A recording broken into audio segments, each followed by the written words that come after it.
हर हर महादेव। जय श्री हरि विष्णु। दोस्तों 21 जुलाई के दिन सबसे विशेष और महत्वपूर्ण दिन यह बनने जा रहा है, क्योंकि इस दिन पड़ने जा रहा है सावन का सोमवार और साथ में है एकादशी, जो कि कामदा एकादशी के नाम से जानी जाएगी। इस दिन आप सभी को विधिवत रूप से महादेव और जगत के पालनहार भगवान श्री हरि विष्णु का विधिवत रूप से पूजन करना है। चलिए जानते हैं एकादशी तिथि कब प्रारंभ होगी, कब समाप्त होगी, दोनों ही व्रत के आपको नियम क्या क्या फॉलो करने हैं और साथ ही किस प्रकार से कौन सी ऐसी चीज़ें हैं जिन चीज़ों से आपको विधिवत रूप से पूजन करना है, नियम क्या हैं, साथ ही पारण आपको किस तरह से करना है, संपूर्ण नियम जानकारी आप सभी के लिए इस वीडियो में लेकर के आई हूं। देखिए, दोनों ही व्रत आप सभी के लिए अति उत्तम और फलदायी हैं। दोनों ही आप फलाहार व्रत धारण कर सकते हैं सुबह के समय में, जैसा कि ब्रह्म मुहूर्त में आपको जागना है, गंगा जल मिश्रित जल से स्नान आदि करके महादेव और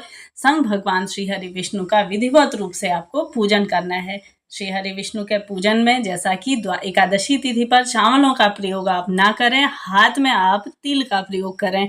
जैसा कि आप तिल का प्रयोग करें हाथ में अपने व्रत का संकल्प लेने के लिए, और साथ में रखें बेलपत्री। दोनों का ही स्मरण ध्यान करते हुए यह दिन सर्वश्रेष्ठ दिन है। अपनी मनोकामना, अपनी इच्छा, जो भी घर में हारी बीमारी या कलह कलेश है उसे दूर करिए और मेरी मनोकामना को पूर्ण करिए, ऐसा कहते हुए अपने हाथ में आपको चावल ना लेते हुए तिल और बेलपत्री रख के अपने व्रत का संकल्प ले लेना है। विधिवत रूप से आप जिस प्रकार से मौसमी फलों का भोग लगाते हैं, पीले रंग के वस्त्रों का प्रयोग करिए और साथ ही पीले रंग के वस्त्र भगवान श्री हरि विष्णु को भी समर्पित करिए और महादेव का विधिवत रूप से पूजन। साथ ही आप हरे वस्त्र भी धारण कर सकते हैं। पूर्ण सुसज्जित हो जाएं। एक दिन पहले से ही आपके बाल धोने के नियम शुरू हो जाने चाहिए, क्योंकि एकादशी तिथि पर भी आपको अपने बालों को नहीं धोना है। एक दिन पहले ही आप, जैसा कि रविवार के दिन, अपने बालों को धो लीजिए, क्योंकि बाल धोने का यह तात्पर्य है कि जैसा कि व्रत के दिन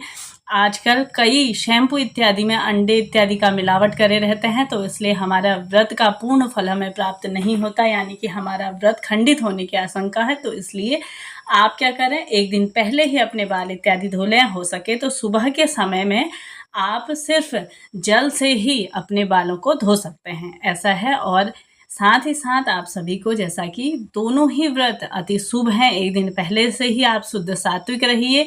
आपको अंडा, मीठ, मांस इत्यादि या जो भी आप लहसुन प्याज इत्यादि आप एक दिन पहले से ही आपको नहीं खाना है। इसके बाद अगले दिन विधिवत रूप से पूजन करने के बाद पूरा दिन प्रभु स्मरण में बिताते हुए, जैसा कि महादेव के मंदिर में जाकर के आप विधिवत रूप से महादेव का पूजन स्मरण कर सकते हैं। घर पर आप जैसा कि विष्णु सहस्त्र नाम स्रोत का पाठ कर सकते हैं।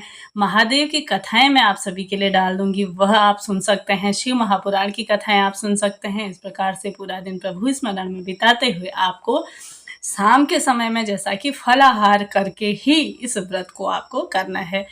अगले दिन जैसा कि व्रत का पारण आपको करना है। अब सबसे पहले हम बात कर लेते हैं कि एकादशी तिथि कब प्रारंभ हो रही है। एकादशी तिथि प्रारंभ हो जाएगी 20 जुलाई दोपहरी 12:12 पे और एकादशी तिथि समाप्त होगी 21 जुलाई को प्रातःकाल 9:38 पर। इसी के साथ ही साथ आप सभी को इस दिन महादेव के निवृत्त आपको विशेष उपाय करने हैं। जैसा कि आप महादेव के मंदिर में जाके एक दिन पहले से ही आप तैयारी कर लीजिए, बेलपत्री तोड़ लीजिए। साथ ही, क्योंकि बेलपत्री कभी बासी इत्यादि नहीं होती, अवेलेबल ना होने पर मंदिर में चढ़ी हुई बेलपत्री भी आप धो करके यूज कर सकते हैं। साथ ही साथ आप सभी विधिवत रूप से पंचामृत से महादेव का अभिषेक करिए, भगवान श्री हरि विष्णु का अभिषेक करिए। साथ ही यह मनोकामना प्राप्ति के लिए सबसे सर्वश्रेष्ठ दिन है। इस दिन जैसा कि आपको दान पुण्य इत्यादि अवश्य से करना चाहिए।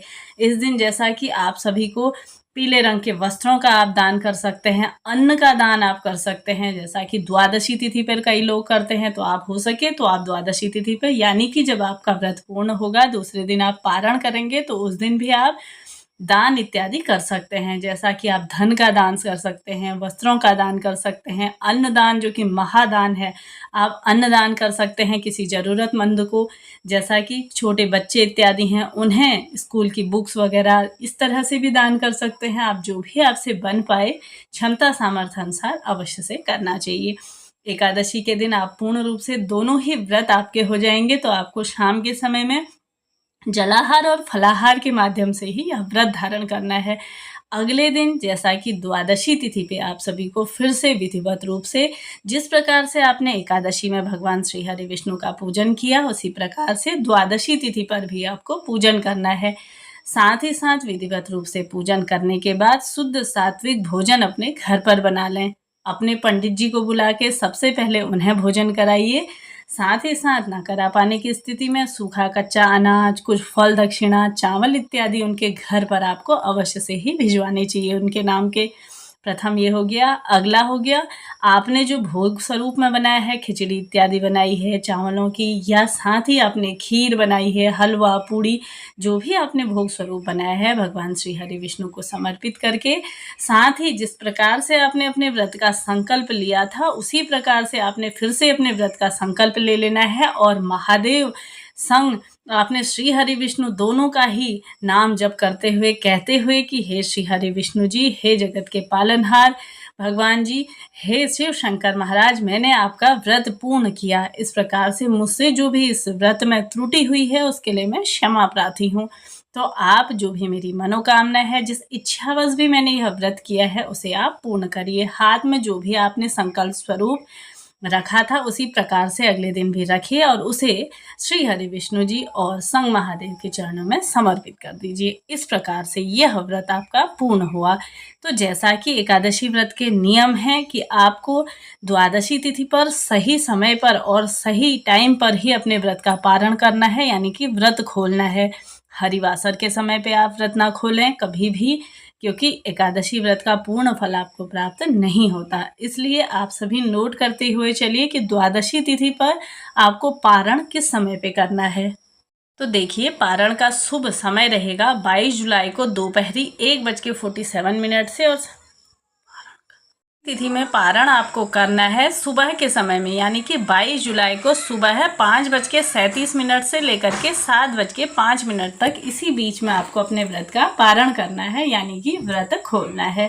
इस प्रकार से मैंने आप सभी के लिए स्क्रीन पे भी लगा दिया है, तो आप सभी नोट करते हुए भी चलिए। इसके साथ ही मेरे चैनल पे प्रतिदिन आपके लिए कथाएं डाली जाती हैं, उन्हें भी सुनिए और अपने जीवन को सुखमय सार्थक बनाइए। मिलते हैं नेक्स्ट वीडियो में, तब तक के लिए जय श्री हरि विष्णु, हर हर महादेव।